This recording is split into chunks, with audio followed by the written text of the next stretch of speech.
মধ্যে পড়ে এখন বলতেছ সুবহান রাব্বিয়াল আলা সুবহান রাব্বিয়াল আলা সুবহান রাব্বিয়াল আযীম। নামাজ পড়ে পড়ে বলতেছ আয় আল্লাহ তাআলা আপনি আমার এই সমস্যা সমাধান করে দেন, আয় আল্লাহ তাআলা আপনি আমার এই সমস্যা সমাধান করে দেন। এবার আওয়াজ করে বলেন তো সেই জবান দিয়ে আমি আল্লাহকে ডাকলাম ওই জবানটা পাক ছিল না না পাক ছিল? পাক ছিল। না পাক জবান দিয়ে আল্লাহকে ডাকলে আল্লাহকে শুনবে না? কথা বলেন না বিনা শুনবে না? জবানকে পাক করা দরকার আছে না নাই? জবানকে যদি মুসলমান পাক করতে চাও দিলে কার বয় জাগ্রত করা লাগবে? আল্লাহ। দুই নাম্বার জবানের পরে চোখ না পাক হয়ে গেছে। আজ আমরা চোখ দিয়ে কত প্রকার গুনাহ করি। দিনের মধ্যে যদি আল্লাহর ভয় থাকে ওই চোখ দিয়ে জিনা করবে না, পরনারীর দিকে তাকাবে না, দোকানে বৈশা হিন্দি ফিল্ম দেখবে না, মোবাইলের মধ্যে ফেসবুকে ইউটিউবে বিভিন্ন প্রকারের গুনাহের মধ্যে লিপ্ত হবে না। সেই কথা ভাববে আলাম আল্লাহ ইয়ারা। সে যেখানে যায় সেখানেই থাকবে, সে যেখানে যায় সেখানেই ভাববে, যে জায়গায় যায় দিনে হোক রাতে হোক যেখানে যায় সবসময় ভাববে দুনিয়ার কেউ আমাকে না দেখো, আমার বাবা আমাকে দেখে না, আমার মা আমাকে দেখে না, আমার বিবি আমাকে দেখে না, আমার সন্তান আমাকে দেখে না, আমার মসজিদের ইমাম আমার খবর জানে না, আমার মসজিদের খতিব আমার খবর জানে না। সেই কথা ভাববে আলাম বিআন্নাল্লাহ ইয়ারা। ও মুসলমান এই কথা খেয়াল করবে, ওই মুসলমান সবসময় কথা ভাববে আমি যেখানে যাই না কেন পৃথিবীর কেউ আমাকে না দেখো, বলেন তো আমাকে কে দেখতেছে? আল্লাহ। ও মুসলমান যদি অন্তরে আল্লাহর ভয় চলে আসে এই চোখ পবিত্র হয়ে যাবে, এই চোখ পবিত্র হয়ে যাবে, চোখের দ্বারা কোনো প্রকার গুনাহ হবে না। এবার যদি তাকওয়া হাসিল হয়ে যায়, তাকওয়া হাসিল করার দ্বারা ওই কানের দ্বারা কোনো গান শুনবে না, কানের দ্বারা কোনো খারাপ জিনিস শুনবে না, হারাম জিনিস শুনবে না। এই কান সবসময় ভাববে আমার দিল আল্লাহর ভয় আছে, আল্লাহ আমাকে দেখতেছে, আমি যদি এই কান দিয়ে কোনো প্রকার গুনাহ করি আমার আল্লাহ আমাকে দেখতেছে, এর জন্য অবশ্যই আল্লাহর কাছে আমার জবাবদেহি করা লাগবে কি লাগবে না? লাগবে। এই বুঝ বলেন, এই বুঝ কখনোই তাকওয়া থাকবে, তাকওয়া আওয়াজ করে বলেন না কি থাকে? তাকওয়া, তাকওয়া। ও মুসলমান যে তাকওয়া থাকে অন্তরে আল্লাহর ভয় থাকে, আমার এই হাতের দ্বারা কোনো মুসলমান কষ্ট পাবে না। আজ আমি মুসলমান দাবি করি, নিজেকে মুসলমান দাবি করি, অথচ মানুষের উপরে আমি হাত দিয়ে নির্যাতন করতেছি, আছে না নাই? আছে। মানুষকে অন্যায়ভাবে নির্যাতন করছেন, অন্যায়ভাবে মানুষকে নিপীড়ন করছেন, জেলখানার মধ্যে কারা ভক্ত মানুষকে এগুলোকে পুড়িয়ে ওই মানুষগুলোকে দুঃখে দুঃখে মারছেন। অন্যায় ওই মানুষের উপর নির্যাতন করা, এই ষড়যন্ত্র করা, মানুষকে ধ্বংস করার মূল কারণ, এগুলোর মধ্যে লিপ্ত হওয়ার মূল কারণ, এই অন্যায় করার মূল কারণ আল্লাহর ভয় দিয়ে না। তার ভয় নাই? যদি তাদের মধ্যে আল্লাহর ভয় থাকতো ওই আল্লাহওয়ালা বান্দারা, ওই আল্লাহওয়ালা বান্দিরা এই হাত দ্বারা, এই চোখ দ্বারা, এই জবান দ্বারা কোনো মুসলমানকে কোনোদিন কষ্ট দিত না। যে হাত দ্বারা আজকে লেখছো মিথ্যা মামলা স্বাক্ষর করছো, দর্শন নাই দর্শনের উপরে স্বাক্ষর, মানা হয় নাই মানার উপরে স্বাক্ষর, আরো যত প্রকারের মিথ্যা মামলা আছে সব চলে। এগুলা কোন হাতে হয়? ডান হাতে। সমাজে যত প্রকার কাজকর্ম চলে, লেখালেখি চলে, কোন হাতে হয়? ডান হাতে। সত্য মিথ্যা বানা, মিথ্যাকে সত্য বানা, সাজায় যে হাত দিয়ে, সাজায় যে জিনিস দিয়ে, সাজায় যে অঙ্গ দিয়ে, ওই অঙ্গের নাম কি? হাত।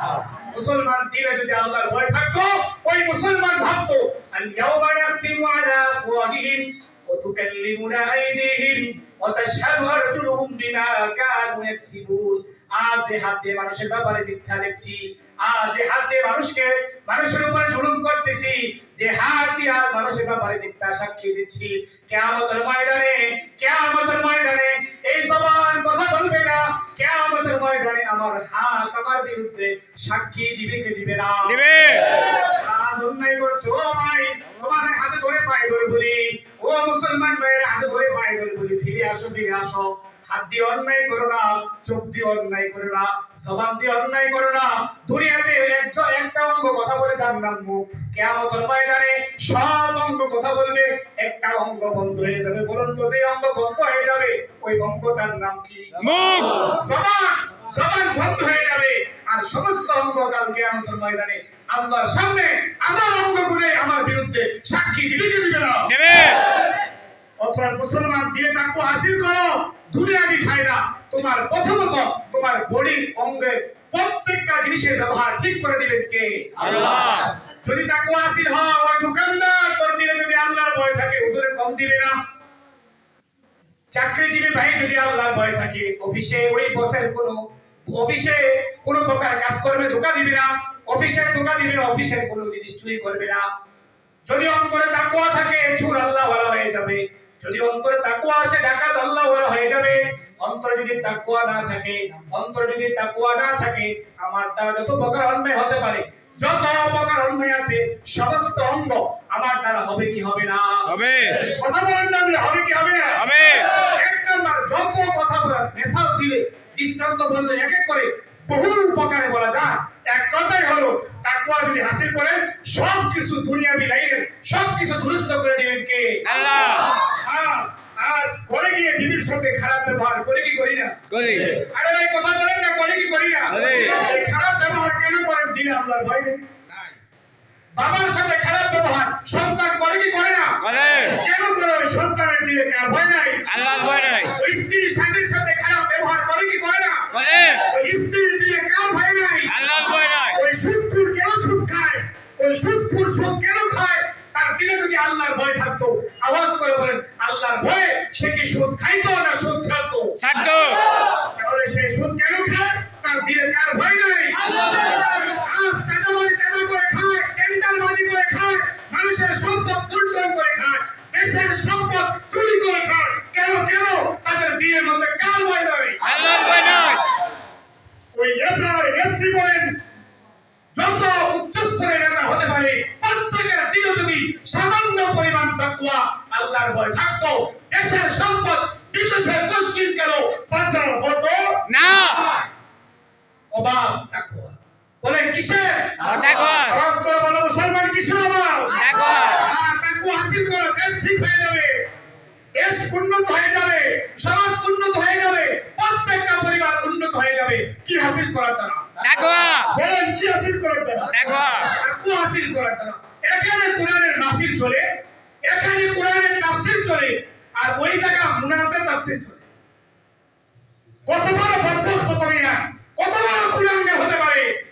মসজিদে আল্লাহ কোরআনের তাফসীর চলছে, পুরা গ্রাম জুড়ে আজ কোরআনের বাড়ি, আকাশ পাতাল বাড়ি করে আজ কোরআনের বাড়িগুলা আজ বাতাসের সাথে মিশে মানুষের দিলে কানে পুষতেছে। আর একবার কুলাঙ্গার কিছুক্ষণ আগে যারা মুনাজাতে কান দিয়ে বসতো, এই ঘটনা আপনারা শুনছেন? কত বড় বেয়াদব হলে, কত বড় কুলাঙ্গার হলে তুমি এগুলা নিয়ে বসতে পারো? ও ভাই, তোমার দিলে কি আল্লাহর ভয় নাই? নাই। হাত দিয়ে আজকে মুনাজাত খেলছো, যে হাত দিয়ে আজকে এগুলোকে ভাঙতেছো, যে হাত দিয়ে তুমি জুয়া খেলতেছো, যে হাত দিয়ে তুমি জুয়ার টাকা খাইতেছো, জুয়ার টাকা কামাইতেছো, সুদের টাকা কামাইতেছো, ঘুষের টাকা কামাইতেছো, খেয়াল করো, মনে রাখবা এই হাত কিয়ামতের ময়দানে তোমার আমার বিরুদ্ধে সাক্ষী দিবে কি দিবে না? দেবে। সমাজকে যদি উন্নত করতে চাই, সমাজকে যদি একটা আধুনিক সমাজ বানাইতে চাই, একটা আদর্শ সমাজ বানাইতে চাই, তাহলে তাকওয়া ছাড়া আর কোনো বিকল্প নাই। সমাজের সরকার থেকে নিয়ে একটা শিশু বাচ্চা পর্যন্ত যদি প্রত্যেকের দিলে আল্লাহ পাকের ভয় চলে আসে, আল্লাহ পাকের তাকওয়া চলে আসে, সমাজের প্রত্যেকটা পুরুষ, সমাজের প্রত্যেকটা নারী আল্লাহ ওয়ালা হয়ে যাবে। আজ আমাদের দিলে তাকওয়া নাই, আল্লাহর ভয় নাই, আল্লাহ পাকের ভয় নাই। ও আমার মা-বোনেরা, তুমি ব্যাপক হয়ে কিভাবে চলো? তুমি মাথার ঘুমটা ফালাইয়া কিভাবে চলো? তোমার মধ্যে কি আল্লাহর ভয় নাই? যেই মাথার ঘুমটা তুমি হারাইয়া আজকে চুলগুলোকে খুলে মেলে মানুষের সামনে বেশ্যা নারীর মতো বাইরে হইতেছ, তুমি কি জানো বিশ্বনবী তোমার ব্যাপারে কি হুঁশিয়ারি দিয়েছে?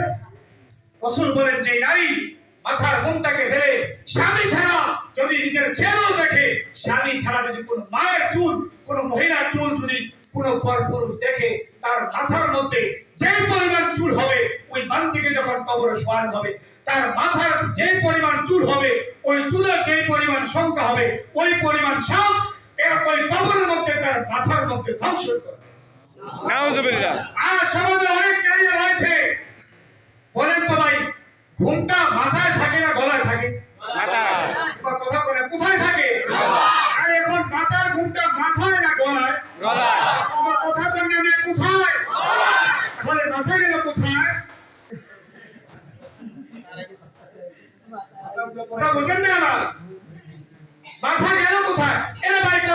পুরুষের সৌন্দর্য কিসে দিয়া? পুরুষের সৌন্দর্য কি দিয়া? অন্যান্য গাড়ি দিয়া, গাড়ি দিয়া। অন্য কি দিয়া? দাড়ি দিয়া। আবার বলেন কিসের দ্বারা? দাড়ি দ্বারা। আর নারীর সৌন্দর্য কিসের দ্বারা? চুল দ্বারা। যে চুল তুমি অন্য পুরুষকে দেখাচ্ছ, খেয়াল করো, ওই সৌন্দর্য আল্লাহ পাক কেড়ে নিবে, ওই সৌন্দর্য আল্লাহ পাক কেড়ে নিবে, ওই সৌন্দর্য থাকবে না, ওই টানা টানা চামড়া, ওই লাবণ্যময় চেহারা থাকবে না, সবগুলো বটে একদিন সাদা হয়ে যাবে, তুমি শুভ্র হয়ে আবার কবরে যাওয়া লাগবে কি লাগবে না? লাগবে। মা বোনদেরকে বলতে চাই, যারা আজ বেপরোয়া হয়ে চলছো, কেন চলছো? তোমার দিলের মধ্যে কি আল্লাহর ভয় নাই? তোমাদের অন্তরে কি আল্লাহর তাকওয়া নাই? তোমাদের কি কবরে যাওয়া লাগবে না? মুহতারাম হাজিরিন, এখানে অনেকে আছেন স্বামী, অনেকে আছেন বাবা, অনেকে আছেন মহিলার বড় ভাই, অনেকে আছেন মায়ের বড় সন্তান, আছেন না নাই? আছে। একজন নারী 4 জন পুরুষকে জাহান্নামে দিবে। বলেন কতজন? 4 জন। আওয়াজ করে বলেন কতজন? 4 জন। 4 জন পুরুষকে জাহান্নামে দিবে। 1 নাম্বার, একজন নারী তার বাবাকে জাহান্নামে দিবে। 2 নাম্বার, একজন নারী তার বড় ছেলেকে জাহান্নামে দিবে। 3 নাম্বার, একজন নারী তার বড় ভাইকে জাহান্নামে দিবে। 4 নাম্বার, একজন নারী তার স্বামীকে জাহান্নামে দিবে। কিয়ামতের ময়দানে একজন নারী এই 4 পুরুষের বিরুদ্ধে আল্লাহ পাকের কাছে মামলা ফেয়ার করবে, আয় আল্লাহ, আমার বাবা, আমার স্বামী, আমার ছেলে, আমার এই বড় ভাই আমাকে দিন শিখায় নাই, নামাজের কথা বলে নাই, কোরআনের কথা বলে নাই, পর্দার কথা বলে নাই। ওই নারী আমাদের বিরুদ্ধে বলবে কি বলবে না? বলবে। ওই দিন কোথায় যারা মুসলমান? এটার জবাব আল্লাহর কাছে দেওয়া লাগবে কি লাগবে না? লাগবে। তাহলে আজ থেকে কি আপনার ঘরের মা বোনকে, আপনার বিবিকে, আপনার সন্তানকে নারীকে পর্দায় ঢুকান, নামাজের হুকুম করেন, কোরআন তেলাওয়াতের হুকুম করেন, এদেরকে শরিয়া মোতাবেক চলার জন্য হুকুম কে কে করবেন? আল্লাহকে দেখান তো। আল্লাহ আমাদের সকলকে কবুল করেন। আমিন। ও মা বোনেরা, রাবিয়া বস্রির ঘটনা থেকে খেয়াল করো। রাবিয়া বস্রি কত বড় আল্লাহওয়ালা মহিলা ছিলেন। এই যে আমাদের পাশে আছে ফুটবল, ওই জায়গার মধ্যে কি খাওয়ায় আমাদেরকে? গ্রিল খাওয়ায়। আর কিটা খাওয়ায়? খোয়া বলকে। চিকেন, টিক্কা, কাবাব, আরো কত কিছু ইত্যাদি আছে না নাই? আছে। আচ্ছা, কোন মুরগাটা যে আপনারা ফুরাইয়ে খাওয়ান, ওই মুরগাটা আগে কি করে? জবাই করে। মেয়ে কন্যা শুরু কন্যা কি করে? জবাই করে। জবাই করে। জবাই করার পরে কি করে? চুলে। সুলার পরে কি করে? টুকরা করে। এটার মধ্যে মাল মশলা যাবতীয় জিনিস লাগানোর উপরে শিকার মধ্যে ঢুকে এখন এটাকে শিক কাবাব বানা, আগুনের মধ্যে দেয়। ঠিক না রে? ঠিক। কম খেয়াল করে। আমি অবশ্যই আল্লাহ ওয়ালা বান্দি, তোমরা আল্লাহ ওয়ালা ছিলেন। ওই আল্লাহ ওয়ালা বান্দি একদিন কোথাও যাইতেছিলেন, দূরে এক জায়গায় যাইতেছিলেন, রওনা হলেন। রাস্তার মধ্যে এক জায়গায় দেখলেন কিছু কিছু মহিলা, কিছু বান্দা, কিছু বান্দি এরকম দামি দামি খাবার খাইতেছেন। আমরা যা গিয়ে গ্রিলের মধ্যে ওই গ্রিল মিলতে খাই, টিক্কা খান, কাবাব খান, গ্রিল খান। এখন উনি দেখতেছে দামি দামি খাবার খাইতেছেন। রাবিয়া বসে এক জায়গায় দূর থেকে বসে চোখের পানি ফালে ফালে কাঁদতেছে, চোখের পানি ফালে ফালে অশ্রু ঝরে ঝরে কাঁদতেছে। ওই দূরের মানুষগুলো দেখে ভাবছে, এ আল্লাহ ওয়ালা বান্দির কাছে সম্ভবত ওই মহিলার কাছে ওইগুলা খাওয়ার জন্য টাকা নাই। বলেন কি নাই? টাকা নাই। আরে কোনটা কি নাই? টাকা নাই। তারা ভাবছে টাকা নাই, তারা ভাবছে টাকা নাই। আসলে রাবিয়া অবশ্যই টাকার অভাবে কাঁদে, খাওয়ার জন্য কাঁদে না কিসের জন্য কাঁদে? ও মুসলমান, খেয়াল করেন। ও পর্দার আড়ালের মা বোনেরা, ভালো করে খেয়াল করেন, ভালো করে খেয়াল করেন। ইমান গল্পের মধ্যে আল্লামা জুলফিকার নকশবন্দি রহমাতুল্লাহি আলাইহি উনি লেখছেন এই ঘটনাটা, যে যখন রাবিয়া বসরি দেখলেন ওই মানুষগুলা দূরে কাবাব বানিয়ে বানিয়ে খাইতেছে, উনি এখন দূর থেকে কাঁদতেছেন। উনাকে প্রশ্ন করলেন, আপনি কেন কান্নাকাটি করেন? আপনি কেন কান্নাকাটি করতেছেন? আপনার কাছে কি খাবার খাওয়ার জন্য, এই দামি খাবার খাওয়ার জন্য আপনার কাছে টাকা নাই? আপনি কেন কাঁদেন? আপনার কষ্টের কথা একটু আমাদের কাছে প্রকাশ করেন। এবার রাবিয়া বলছে, আল্লাহ ওয়ালা বান্দা, আল্লাহ ওয়ালি বান্দি বলতেছে, ও আল্লাহর বান্দা, ও আল্লাহর বান্দি, আমি ওই কাবাবের জন্য, আমি ওই টিক্কা, ওই গ্রিলের জন্য আমি কান্নাকাটি করি না। আমি তো কাঁদতেছি আমার মাওলার ভয়ে। তোমরা যে মুরগা খাইতেছো, তোমরা যে গ্রিল খাইতেছো, ও মুসলমান ভালো করে খেয়াল করো, ওই গ্রিলকে আগে জবাই করছে, ওই মুরগাকে আগে জবাই করছে, জবাই করার দ্বারা মুরগাটা মারা গেছে, তারপরে এটাকে সুলাইছে, তারপরে এটাকে মশলা দিয়া এটাকে বিভিন্ন জিনিস দিয়ে সুন্দরভাবে সাজাইছে, তারপরে এটার মধ্যে আগুনে, তারপরে এটাকে আগুনের মধ্যে দিয়ে পুরাইছে, খাওয়ার জন্য উপযুক্ত করে সামনে আছে। তারপরে এটার নাম হয়েছে টিক্কা, এটার নাম হয়েছে গ্রিল, এটার জিনিসটার নাম হচ্ছে কাবাব, ঠিক না ঠিক? ঠিক। এখন আমি অবশ্যই বলতেছে, হে আল্লাহর বান্দা, আমি তো ঘিরের জন্য কান্নাকাটি করি না, আমি তো কাবাব খাওয়ার জন্য কান্নাকাটি করি না, আমি তো কাঁদতেছি আল্লাহর ভয়ে। আমি অবশ্যই যদি কালকে আমাদের ময়দানে আল্লাহ পাক জাহান্নাম থেকে মুক্তি না দিয়া, আমাকে যদি আল্লাহ পাক জান্নাত না দিয়া, আমাকে যদি আল্লাহ পাক জাহান্নামে বানাই দেয়, তাহলে আমাকে জবাই করবে না, আমাকে জবাই করবে না, আমাকে মারবে না, আমাকে ফুলাবে না, আমার মধ্যে কোনো পশলা লাগাবে না, আমাকে জিন্দা বানাই দিবে, আমাকে জিন্দা বানাইয়া, আমাকে জিন্দা রেখা আল্লাহ আমাকে ওই জাহান্নামের মধ্যে ফেলাইয়া দিবে। নাউজুবিল্লাহ। ও মুহতারাম হাজিরিন, ও মুহতারামের মা বোনেরা, এই ঘটনা থেকে কি বুঝলাম? রাবে অবশ্যই আল্লাহ ওয়ালা বান্দি, আল্লাহ ওয়ালি বান্দি, ওই গিল খাওয়া থেকে আমাদেরকে কি বুঝাইছেন? এ মুসলমান, কবরে যাওয়া লাগবে কি লাগবে না? লাগবে। আমাদের জন্য কবর হাসর বিধান সামনে আছে না নাই? আছে। বলেন না আছে না নাই? আছে। বলেন, আওয়াজ করে বলেন, দিলের মধ্যে আল্লাহর ভয় আনার দরকার আছে নি? আছে। বলেন, আল্লাহর ভয় আনার দরকার আছে নি? আছে। আল্লাহর ভয় থাকে আমার দ্বারা সমাজের কোনো মানুষ কষ্ট পাবে না, প্রতিবেশী কষ্ট পাবে না, আত্মীয়তার হক আমার দ্বারা নষ্ট হবে না, যদি আমার মধ্যে কি থাকে? বলেন কি থাকে? তাকওয়া। বলে আল্লাহর ভয় হাসিল করবে। একবার 2 নাম্বার ফায়দা, দ্বীনি লাইনের সমস্ত কাজগুলোকে দুরস্ত করে দিবেন কে? আল্লাহ। করে বলবেন কে? আল্লাহ। এক নাম্বার, যদি আমরা দিয়ে তাকওয়া থেকে আযান যখন মসজিদে আযান দিবে, যখন মসজিদ থেকে বলবে আল্লাহু আকবার, আল্লাহু আকবার, দোকানওয়ালা বলবে দোকান করো না, মসজিদ করো, আল্লাহ বলো। এখন ওই দোকানে যারা চা হোস্টেলে বসে আছে তারা বলবে দোকানের মধ্যে এখন চা খায়, আর চা খেয়ে একে আড্ডা দেওয়া, এটা বড় না। এখন মসজিদে গিয়ে নামাজ পড়া বড়, এটা এই বুঝ কখন আসবে? দিলে কি থাকলে? তাকওয়া। বলে বোঝা গেল তাকওয়া থাকলে নামাজ ঠিক হয়ে যাবে, তাকওয়া থাকলে রোজা ঠিক হয়ে যাবে, তাকওয়া থাকলে কোরআনের তেলাওয়াত ঠিক হয়ে যাবে, তাকওয়া যদি থাকে জিকির ঠিক হয়ে যাবে। যদি আল্লাহর ভয় দিলের মধ্যে থাকে, আমার দ্বারা হক আদায় হবে, আমার দ্বারা যাকাত আদায় হবে, আমার দ্বারা মানুষকে সদকা করা, দান করা, নেক কাজ করা আমার দ্বারা সহজ করে দিবেন কে? আল্লাহ। তাকওয়া হাসিলের দ্বারা দুইটা ফায়দা। এক নাম্বার, দ্বীনি লাইনের সমস্ত কাজকে দুরস্ত করে দিবেন। 2 নাম্বার, দুনিয়াবি লাইনের সমস্ত কাজকে সুন্দর করে দিবেন কে? আল্লাহ। এবার তাকওয়া হাসিল করবে। করবো। কেমনে করবেন? কেমনে করবেন? রাসূল সাল্লাল্লাহু আলাইহি ওয়াসাল্লাম শিখাই দিয়েছে, তাকওয়া হাসিল করার নিয়ম শিখিয়েছে। 5 ওয়াক্ত আমাদের পরে সব সময় একটা দোয়া করবেন। আমার সাথে বলেন, আল্লাহুম্মা ইন্নী আসআলুকাল হুদা ওয়াল আফাফা ওয়াল গিনা। রাসূল আলাইহি বলেন 5 ওয়াক্ত নামাজের পরে সব সময় আল্লাহর কাছে বলেন, আল্লাহুম্মা ইন্নী আসআলুকাল হুদা, আয় আল্লাহ আমি আপনার কাছে হেদায়েত চাইতেছি। হেদায়েত আমাদের এখানে যারা আছেন, হেদায়েত কার কার দরকার না বলেন তো? সবার দরকার ইনশাআল্লাহ। ইনশাআল্লাহ আল্লাহ সবাইকে হেদায়েত দান করে। আমিন। এই দোয়া করা লাগবে কি লাগবে না? লাগবে। আচ্ছা এবার কোন তো হেদায়েত কি আমি দেব না আল্লাহ দিব? আল্লাহ দেবে। ইমাম সাহেব আপনি আল্লাহ, আল্লাহ। খতিব সাহেব আপনি আল্লাহ, আল্লাহ। বড় বড় মুফাসসির হেদায়েত দিবেন আল্লাহ দিবে। আল্লাহ দিবে। আমাদের কাছে বাড়ি পৌঁছে দেওয়া রাসূলের কাজ ছিল, বাড়ি পৌঁছে দেওয়া। হেদায়েতের মালিক কি নবী ছিলেন, রাসূল ছিলেন, উলামায়ে কেরাম নাকি আল্লাহ? আল্লাহ। এবার ওই আল্লাহর কাছে আমার হেদায়েত চাওয়ার দরকার আছে না নাই? আছে। যদি হেদায়েত না চাই তাহলে আমি কি হয়ে যাব? গোমরা। বলেন না কি হয়ে যাব? গোমরা। গোমরা হয়ে যাব, পথভ্রষ্ট হয়ে যাব, বেঈমান হয়ে কবরে যাওয়া লাগবে যদি কপালে কি না থাকে। এবার আল্লাহর কাছে বলবেন, আয় আল্লাহ আপনি আমাকে হেদায়েত দান করেন। ওয়াত্তাকা, 2 নম্বরে আল্লাহ আপনি আমার অন্তরের মধ্যে আপনার ভয় দান করেন। 3 নম্বর হলো আফাফা, আয় আল্লাহ আপনি আমাকে নিরাপত্তার জীবন দান করেন। 4 নম্বর হলো গিনা, আয় আল্লাহ তাআলা আপনি আমাকে সচ্ছলতার জীবন দান করেন, আপনি আমাকে ধনী বানাই দেন। এই দোয়া করা যাবে তো ইনশাআল্লাহ? ইনশাআল্লাহ। সবাই করবেন কি? ইনশাআল্লাহ।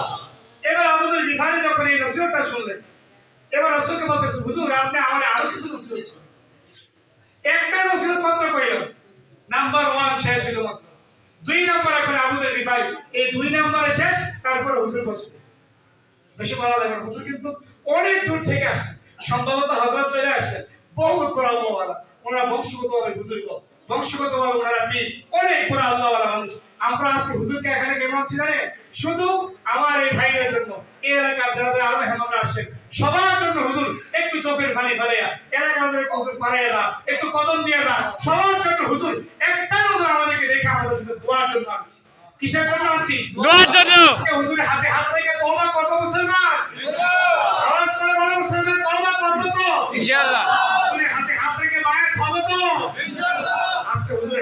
থেকে তওবা করব, বায়াত হব, জীবনকে পরিবর্তন করব, এই নিয়ত শুনবো ইনশাআল্লাহ। আল্লাহ এবার আবু যর গিফারি বলতেছেন, হুজুর আপনি আমাকে আরো কিছু করছেন। এবার রাসূল সাল্লাল্লাহু আলাইহি ওয়াসাল্লাম আল্লাহর নবী আবু যর গিফারিকে বলতেছেন, ওয়া আলাইকা বিতিলাওয়াতিল কুরআন ওয়া যিকরিল্লাহি আযজা ওয়া জাল্লা ফাইন্নাহু যিকরুল লাকা ফিস সামা ওয়া নূরুল লাকা ফিল আরদ। আবু যর গিফারিকে বলতেছেন নবীজি আবু যর গিফারিকে বলতেছে, আবু যর তোমাকে দুই নাম্বার নসিহত করলাম। এক নাম্বার কোরআনের তেলাওয়াত করো। বলেন কিসের তেলাওয়াত? কোরআনের তেলাওয়াত সবাই বলেন কিসের তেলাওয়াত? কোরআনের তেলাওয়াত দুই নাম্বার যিকরুল্লাহ, আল্লাহর জিকির করো। কার জিকির করো? আল্লাহর জিকির সবাই বলেন কার জিকির? আল্লাহর জিকির আচ্ছা, কোরআনের তেলাওয়াতের কথা এখানে অনেকে আছেন কোরআনের তেলাওয়াত করতে পারেন না। আল্লাহর জিকির, কালিমার জিকির, কে আছেন যে এই জিকির এখানে পারেন না? কেউ আছেন? না। এর ভাই কথা কোন না আছে? না এখানে এমন কিছু ভাই আছেন, নেতা আর নেত্রীর পিছনে মানুষের কথা কইতে মানুষের পিছনে ঘুরতে দুনিয়ার রং তামাশার পিছনে, দুনিয়ার দলের পিছনে ঘুরতে এমন ভাবে বলতেছে এখন ওই বান্দা ঘুমাইলো ঘুমের গরম নেতার কথা কয়। আছে না নাই? আছে এই ভাই এই ঘুম এই নিয়ামত দিয়েছে কে? আল্লাহ ঘুমের গরম তো হওয়ার দরকার ছিল দিদার কার সঙ্গে? আল্লাহর সঙ্গে ঘুমের গরম দিদার হওয়ার দরকার ছিল কার সঙ্গে? আল্লাহর সঙ্গে নবীর সঙ্গে হওয়ার দরকার ছিল, আল্লাহর সঙ্গে হওয়ার দরকার ছিল। দুনিয়াতে চলছো কার সঙ্গে? যদি নবীওয়ালা লোকে চলতা, নবীকে পাইলে নবীকে যেইভাবে পাওয়া যায় যদি তার সঙ্গে চলতা, নবীর দিদার পেয়ে যেতা, আল্লাহওয়ালার হাতে যদি হাত রেখে চলতা, আল্লাহওয়ালার সংসর্গে যদি যাইতা, তাহলে তোমার আমার দিদার হইতো কার সঙ্গে? আল্লাহর সঙ্গে। এ মুসলমান এবার খেয়াল করেন, আমাদের নাম্বার সাথে একটু জায়গা করে দেন। দুই নম্বর যে কথা বলছে বলেন তো, এক নম্বরে কি বলছে? কোরআনের তেলাওয়াত। বলেন কিসের তেলাওয়াত? কোরআনের তেলাওয়াত সবাই বলেন কিসের তেলাওয়াত? কোরআনের তেলাওয়াত দুই নম্বরে বলছে জিকির আল্লাহর জিকির করো। কিসের জিকির? আল্লাহর জিকির এবার আসেন কোরআনের তেলাওয়াত। রাসূল বলছে এটা করার দ্বারা দুইটা ফায়দা হবে। বলেন কয়টা? দুইটা এখানে আলোচনা আপনাদের সামনে করতেছে কে? আমি। আর শুনতেছেন কারা? আমরা রাসূল বলেন যদি তোমরা দুনিয়াতে জিকির করার কোরআনের পাকের তেলাওয়াত করো, ওই কোরআনের পাকের তেলাওয়াত করা দাও, ওই কোরআনের পাকের তেলাওয়াত করা দাও আর জিকির করা দাও, ফাইন্নাহু যিকরুল্লাহ। হাসরে আল্লাহ পাক রব্বুল আলামিন যারা নাকি দুনিয়াতে কোরআনের তেলাওয়াত করবে, যারা নাকি দুনিয়া থাকা অবস্থায় আল্লাহ পাকের জিকির করবে, আল্লাহ পাক রব্বুল আলামিন যাকিরিনদের আলোচনা, কোরআন তেলাওয়াত করে আলোচনা আল্লাহ পাক আসমান মাটির সঙ্গে করবে।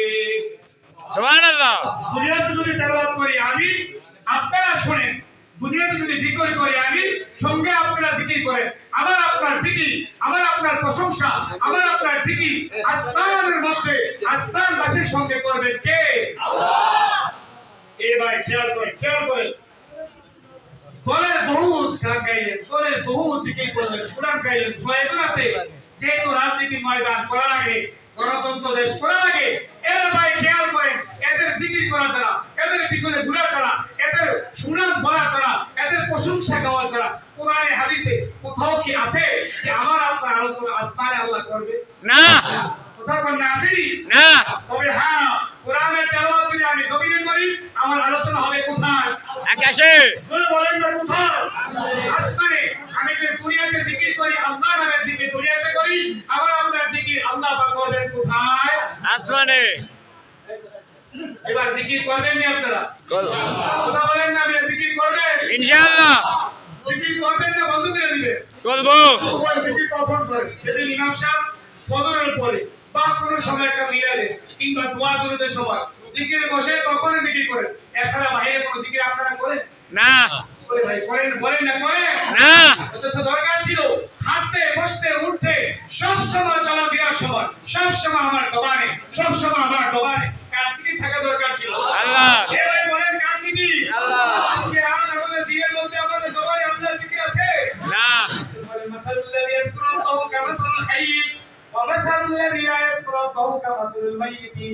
সেই বান্দারা কি জিকির করে তার দিল হলো চিন্তা, আর যেই বান্দা জিকির করে না তার দিল হলো বলা এবার আওয়াজ করে বলতে আমরা যারা এখানে আসছি এই সবার ভিতরে যারা আছি আমরা মুখে দইয়া সাহস নিয়ে বলতে পারবেন যে আমার দিলটা, আমার কলবটা, আমার অন্তরটা 100% চিন্তা না করতে পারবে না এই দিল তো গুনাহ করতে করতে দিল অন্ধকার হয়ে গিয়েছে, দুর্বল হয়ে গিয়েছে। ভালো কথা বললেন, ইমাম সাহেব এখন হকের পক্ষে বললেন, কোরআন হাদিস থেকে তাফসীর করলেন। আপনি যেই অন্যায় করে, আপনি নিজেকে নষ্ট করে ফেলেছেন, ধ্বংস করে ফেলেছেন।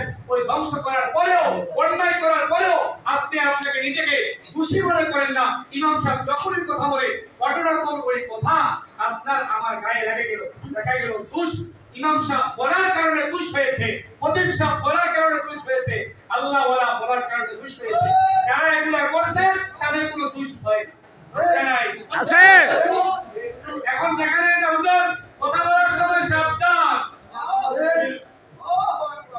কথা বল এরকম বলে দেখি না, দেখ। সব কথা কই কোন কথা বলেন, আসমানের উপরে আর জমিনের নিচে। কোন কথা বলতে কই? আসমানের উপরে আর জমিনের নিচে। তাহলে মাঝখানে কথা কোথায় যাবে? হাওয়া মাঝখানে কথা বললে কি আপনারা? ইমাম সাহেবদেরকে, হুজুরদেরকে, মুফাসসিরদেরকে হাত খুলে দেন, বলে দেন হুজুর আপনি কোরআন হাদিস থেকে আমাদের হেদায়েতমূলক তাফসীর করেন। এরকম বলা যাবে কি যাবে না? যাবে। কোন হকের পক্ষে বললে ওটাকে আমরা সবর করে হেদায়েতের নিয়তে শুনবো। কোন প্রকার ষড়যন্ত্র, কোন প্রকারের বিদ্রোহ করা যাবে না। যদি কোন প্রকার বিদ্রোহ করে ষড়যন্ত্র করি, তাহলে ষড়যন্ত্র করা হবে কোরআনের সঙ্গে। বলেন কিসের সঙ্গে? কোরআনের সঙ্গে। এই কোরআন আমাদের ঘরে তেলাওয়াতের দরকার আছে না নাই? আছে। সবাই বলে দরকার আছে না নাই? আছে। এই কোরআনকে আমাদের জীবনের বন্ধু বানাইতে রাজি আছে মুসলমান? আছে। কোরআনকে জীবনের বন্ধু বানাইতে হবে, কোরআনকে জীবনের সঙ্গী বানাইতে হবে। যদি দুনিয়াতে আমি কোরআনকে বন্ধু বানাই, কোরআনকে আমি জীবনের সঙ্গী বানাই, এই কোরআন কিয়ামতের ময়দানে আমার সঙ্গী থাকবে। এবার বলে কারা কারা কোরআনকে বন্ধু বানাবেন? সবাই বানাবে ইনশাআল্লাহ। এখানে অনেকে আছেন কোরআন পড়তে জানেন না, সূরা ইখলাস, কুল সুবহানাল্লাহ এটা পড়তে পারেন না কারা? সবাই পারে? আচ্ছা জানেন যে ওই সূরা ইখলাস একবার পড়লে, একবার পড়ার দ্বারা কি পরিমাণ নেকি হয় জানেন? বলতে পারবেন কেউ? সূরা ইখলাস একবার পড়ার পরে কি ফায়দা হয়? আচ্ছা বলেন ভাই কোরআন কত পারা? 30 বেলা। এটাও পারেন না? কত পারা? 30 বেলা। 30 পারা। কোরআনে সূরা আছে কয়টি? 114টি। 144টি। আয়াত আছে কয়টি? 6643। তার মধ্যে ছোট্ট একটা সূরা, যে সূরার মধ্যে আল্লাহ পাক তাওহীদের পরিচয় দিয়েছে, আল্লাহ পাকের পরিচয় দিয়েছে। ওই সূরাটা যদি একবার পড়ে কোরআনের 10 পারা পড়ার সওয়াব, দুইবার পড়লে 20 পারা পড়ার সওয়াব। ওই সূরাকে যদি আপনি 3 বার পড়েন, পুরো কোরআনকে খতম করলে যেই নেকি হবে। একবার সূরা ইখলাস পড়ার দ্বারা আল্লাহ পাক আপনার আমার আমলনামা নেকি লিখে দেবে। সুবহানাল্লাহ।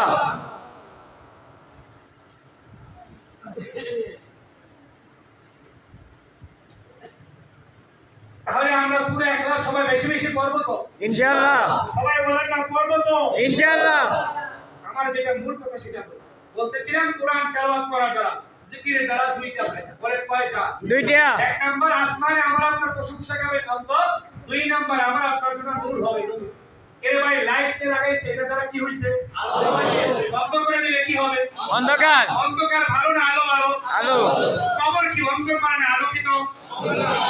কথা জানি আমরা, কবর অন্ধকার না আলোকিত? অন্ধকার না। কবর ভিতরে অন্ধকার, উপর থেকে যদি লাইট লাগাইলে ভিতরে কি আলো হইবে নাকি? কিছু গাদা আহমক সমাজে দেখা যায় সারা জীবন নামাজ পড়ে নাই, হক কথা বলে নাই, সবসময় কোরআনের বিরুদ্ধে বলেছে, পর্দার বিরুদ্ধে বলেছে, ইসলামের বিরুদ্ধে বলেছে, কোরআন আর ইসলামের পক্ষে বললে আরে কোরআনের বিদ্রোহ করেছে। মৃত্যুর পর যদি কোই কবরের উপরে লাইট লাগা, কবরের ভিতরে কি আলো দেব না? সারা জীবন গায়ে গেলেন কোরআনের বিরুদ্ধে, এখন যদি আপনার উপরে একটা লাইট লাগান, আপনার কবরে পশ্চিম কালেও আলো দিতে পারবে না। কোরআনকে দুনিয়াতে সঙ্গী বানাও, উপরে কোনো লাইট লাগাইতে হবে না, কোনো প্রকার আলো দেওয়া লাগবে না। কোরআন তোমার আপনার কবরে, তোমার আমার কবরে কোরআন আলো হয়ে লাইট হয়ে চলে আসবে। সুবহানাল্লাহ।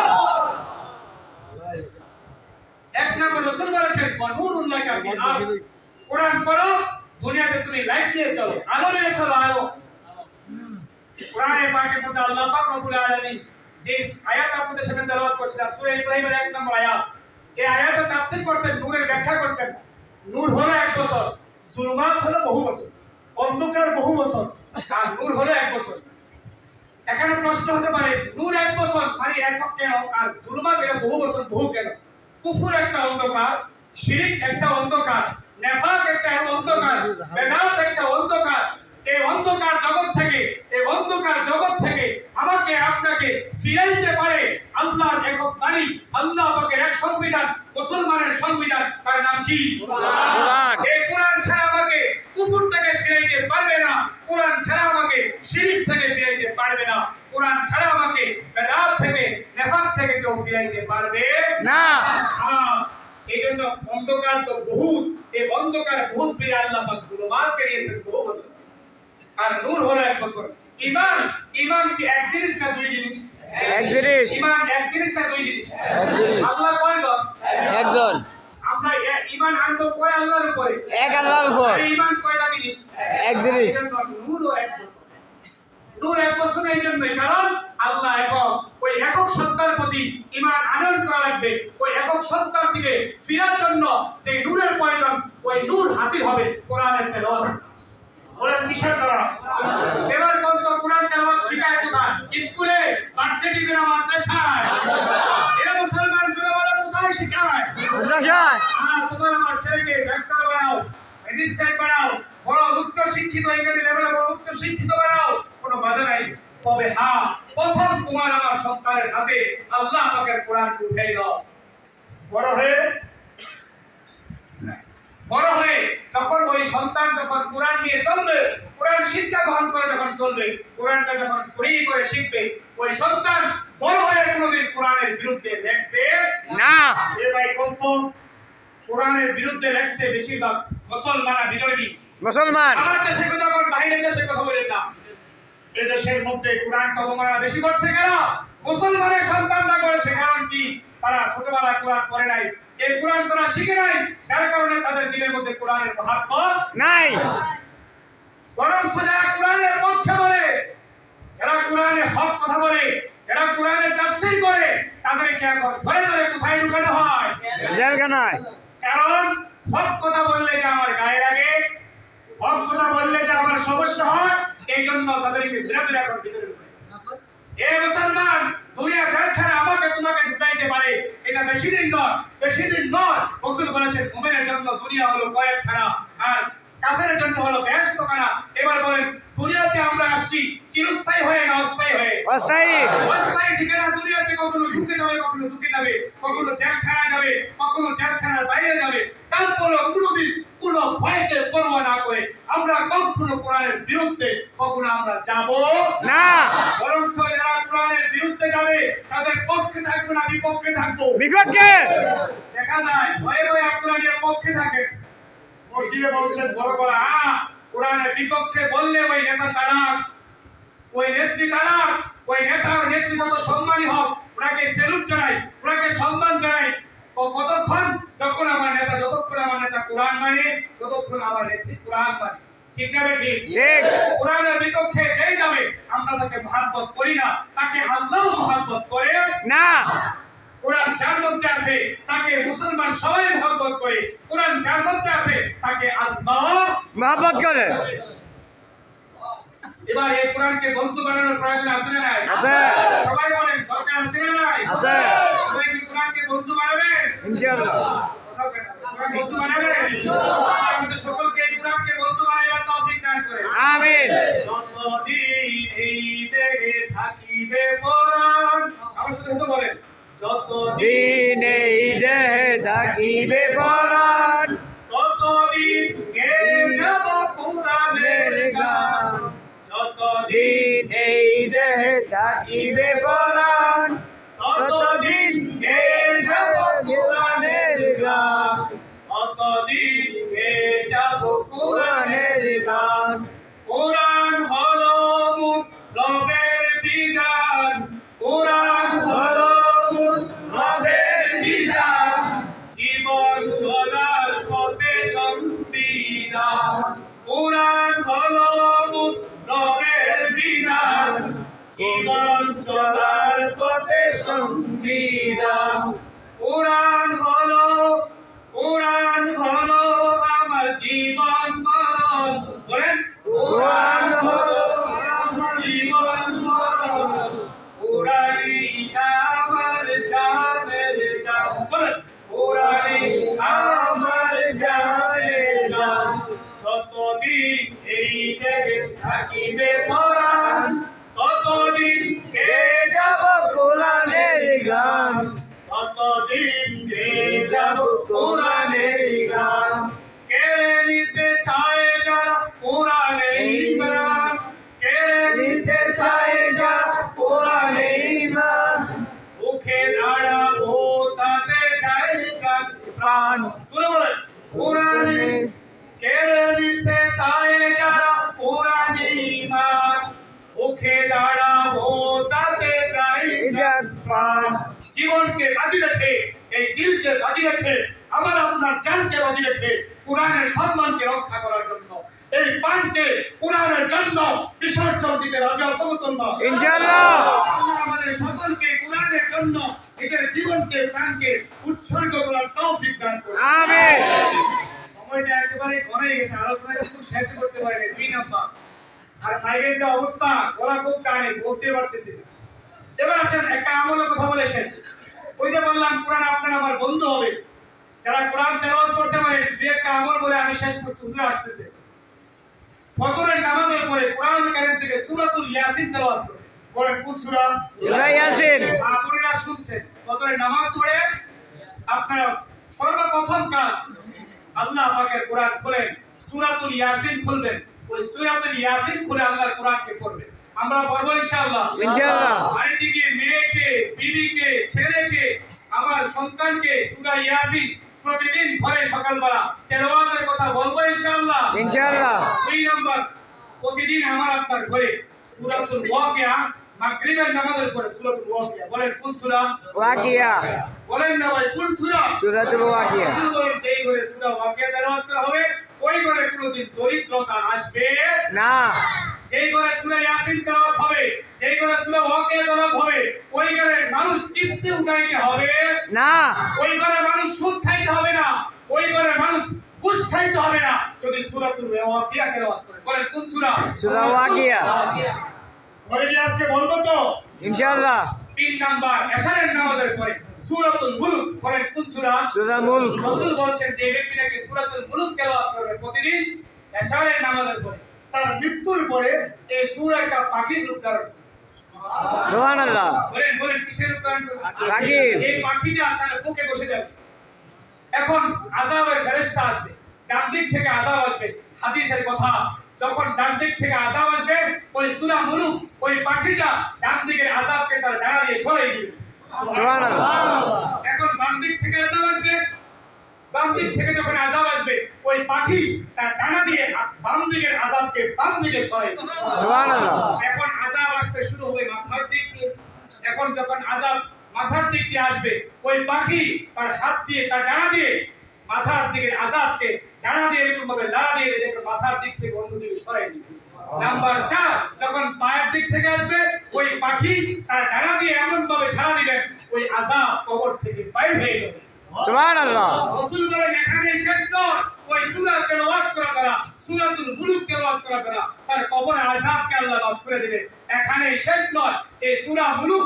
সূরা মুলক তাকে জান্নাত পর্যন্ত পৌঁছানোর আগ পর্যন্ত আল্লাহর এই কোরআনের অংশটুকু আল্লাহর এই কোরআনের সূরাটা তার বন্ধু হয়ে জান্নাত পর্যন্ত তার সঙ্গে থাকবে সুবহানাল্লাহ আজ আমার আপনার ঘরে কি সূরা মুলক তেলাওয়াত হয় না হয় না হয় না কোরআনের তেলাওয়াত নাই ভাই আসুন আমাদের জীবনকে পরিবর্তন করি জীবন পরিবর্তন করা যাবে একটা জিনিসের দ্বারা ওইটার নাম কি কোরআন ওইটার নাম কি কোরআন ছাড়া জীবন পরিবর্তন করা সম্ভব না আল্লাহ কোরআনের মধ্যে বলেই দিয়েছেন আলিফ লাম র এই যে এমন একটি কিতাবুন আনসালনা ইলাইকা এই কিতাব তোমাদের কাছে পাঠিয়েছি লিতুখরিজান নাস মিনাজ যুলুমাতি ইলান নূর এই কিতাব তোমাদের কাছে পাঠানোর মূল উদ্দেশ্য কারণ মাকসাদ হলো এটা আমাদের কাছে আসার কারণ কি যাতে করে আমাদেরকে অন্ধকার জগৎ থেকে বাহির করে আলোর জগতে নিতে পারে বলে অন্ধকার জগৎ থেকে বাহির করে আলোর জগতে নিতে পারে কে আল্লাহ কুরআন কে কোরআন এই কোরআনের বাণী কোথায় জানেন আল্লাহ কোরআনের মধ্যে বলেছেন এই যে ভালো করে শুনেন বাল হুয়া কুরআন মাজিদ ফি কি লাউহিল মাহফুজ। প্রশ্ন হতে পারে কোরআনের বাড়ি কোথায়? কোরআনের বাড়ি হলো লোহে মাহফুজে। এ ভাই কোরআন এত দামি কিতাব, কোরআন এত দামি কিতাব, ওই কোরআনকে আল্লাহ দিতে চেয়েছিলেন আসমানকে। আসমান বলছে এই কোরআনের আমানত রক্ষা করা, এই কোরআনের হক রক্ষা করা আমার দ্বারা সম্ভব নয়, আমি অপারগ। নাম্বার 2, কোরআনকে আল্লাহ পাক দিতে চেয়েছিলেন জমিনকে, জমিনও বলেছে এই কোরআনের আমানত রক্ষা করা আমার দ্বারা সম্ভব নয়। আল্লাহ পাক এই কোরআনকে দিতে চেয়েছিলেন পাহাড়কে, পাহাড় বলছে আমার দ্বারা এর আমানত, এর হক আদায় করা সম্ভব না। কোরআনটা কত ছোট্ট একটা জিনিস, একটা সহিফা, এত দামি, এত দামি, এই যে এত দামি, এটার মর্যাদা এত বেশি। আসমান অপারক, জমিন অপারক, পাহাড় অপারক, শেষ পর্যন্ত আল্লাহ পাক এই কোরআনকে দিয়েছেন কাকে? বলে বলেন না কাকে? এই কোরআন যাকে দিয়েছেন আখরি নবী জনাবে মুহাম্মদুর রাসূলুল্লাহ সাল্লাল্লাহু আলাইহি ওয়াসাল্লাম। উনাকে কোরআন দেওয়ার কারণে আল্লাহ পাক রব্বুল আলামিন তার সম্মানকে বাড়িয়ে দিয়েছেন। যে ফেরেশতা কোরআন নিয়ে নাযিল হয়েছে, ওই ফেরেশতা কোরআন নিয়ে নাযিল হওয়ার কারণে জিবরাইলের দাম বেড়ে গিয়েছে। যে শহরে আল্লাহর কোরআন নাযিল হয়েছে, মক্কা আর মদিনা, ওই শহরগুলো দামি হয়েছে, ওই শহরগুলোকে আল্লাহ পাকের কোরআন নাযিল হওয়ার কারণে। যে দিনে কোরআন নাযিল হয়েছে, ওই দিনটা দামি হয়েছে কোরআনের কারণে। যে মাসে কোরআন নাযিল হয়েছে, ওই মাসটা দামি হয়েছে কিসের কারণে? কোরআনের কারণে। এই মুসলমান এই কোরআনকে ধরলে সওয়াব, এই কোরআনকে দেখলে সওয়াব, এই কোরআনকে পড়লে সওয়াব, এই কোরআনকে পড়াই দিলে সওয়াব, এই কোরআনকে মহব্বত করলে সওয়াব, কোরআন যে পড়ায় তাকে মহব্বত করলে সওয়াব, কোরআন যে নাকি শুনে তারও সওয়াব, যদি কোরআন কাউকে শুনাই দেয় তারও সওয়াব। সুবহানাল্লাহ। এই কোরআন আজ আমাদের ঘরে আছে না? আছে। কোথায় আছে কত? বাক্সার কোনাত। কোথায়? বাক্সার কোনাত। সুকেজের উপরে, আলমারির উপরে বালু, ময়লা কি পরিমাণ পড়ছে করতে পারবে? হ্যাঁ। ঘরে আপনাদের অনেকের ঘরে টিভি আছে না? আছে। এই ফার্নিচার আছে না? আছে। আরো দামি দামি সামান, আসবাবপত্র আছে না? আছে। এগুলাকে সপ্তাহে দৈনিক এগুলাকে মুছে পরিষ্কার করা হয় কি হয় না? হয়। হ্যাঁ, প্রতিদিনও করা হয় কোন ঘরে, প্রতি সপ্তাহ করা হয় কোন ঘরে, কিন্তু আল্লাহর কোরআন বছর কি বছর চলে যায়, ওই কোরআনের উপরে বালু পড়তে পড়তে ওই কোরআনটা নষ্ট হয়ে যাচ্ছে, বছর চলে যায়, তারপরেও ওই কোরআন পড়ার সময় আমাদের নাই। এবার বলো মুসলমান, ওই কোরআন তোমার আমার বিরুদ্ধে, ওই কোরআন তোমার আমার পক্ষে শাফায়াত করবে নাকি তোমার আমার বিরুদ্ধে আল্লাহর কাছে মামলা দায়ের করবে? মামলা দায়ের করবে। তাহলে আজ থেকে কি ওই কোরআন আনবারের উপর থাকবে না কোরআন তেলাওয়াত হবে? তেলাওয়াত হবে। কথা বলেন, তেলাওয়াত হবে? হবে। কমসে কম দৈনিক সকালে 5 মিনিট, বিকালে 5 মিনিট পড়তে পারবো ইনশাআল্লাহ। যদি কোরআন আমি পড়তে জানি না, সূরা ইখলাসটা কোথায় আছে তা তো জানি। এ ভাই কোরআনের মধ্যে সূরা ইখলাস আছে নি? আছে। কোথায় আছে তা জানেন নি? কোন জায়গায় আছে? কথা বলেন, কোন জায়গায়? কোরআনের শুরুতে না শেষে? কোরআন শরীফটা খুলেন, সূরা ইখলাস করেন, করে আপনি 3 বার করেন, পুরো কোরআন এক খতম দেওয়ার সওয়াব দিয়ে দিবেন কে? আল্লাহ। আবার 3 বার করেন, আরেক খতম দেওয়ার সওয়াব দিয়ে দিবেন কে? আল্লাহ। দৈনিক যদি আমি 5টা মিনিট এই কোরআনকে নিয়ে কোরআনকে খুলে হাতটা এরকম হাত দিয়ে আঙ্গুল দিয়ে কোরআনের আয়াতগুলো মধ্যে লাগিয়ে মনে মহব্বত দিয়ে পড়ি, কুল হুয়াল্লাহু আহাদ আল্লাহুস সামাদ লাম ইয়ালিদ ওয়া লাম ইউলাদ ওয়া লাম ইয়াকুল লাহু কুফুয়ান আহাদ। একবার করার দ্বারা নাকি হইছে কয় পারা? 10 পারা। কথা বল না, কয় পারা? 10 পারা। আজ থেকে কি আমরা আল্লাহর কোরআন পড়তে পারবো ইনশাআল্লাহ? আজ থেকে আমাদের কার করে কোরআনের তেলাওয়াত চালু হবে, হাত উঠান তো। আল্লাহ কবুল করে, আমিন। সকলকে কোরআনের তেলাওয়াত করার তৌফিক দান করুন, আমিন। নাম্বার 2, এই কোরআনের ব্যাপারে বলতেছে আমাদের অনেকের সন্তান, অনেকের নাতি, অনেকের ভাতিজা বাড়ির মধ্যে আছে, কোরআন পড়তে জানে না, স্কুলে পড়তেছে, মাদ্রাসায় এখনো সময় আছে, বছর শেষ হয়েছে, ভর্তির সময় এখন চলছে। আপনার সন্তানকে, আপনার ছেলেকে, আপনার মেয়েকে, আপনার নাতিকে এই কোরআন শেখার জন্য, এদেরকে অতি দ্রুত দ্বীন শেখার জন্য এদেরকে মাদ্রাসায় ভর্তি করা করবো তো ইনশাআল্লাহ? ইনশাআল্লাহ। সবাই আওয়াজ করে বলেন, কোরআন শেখাবো তো ইনশাআল্লাহ।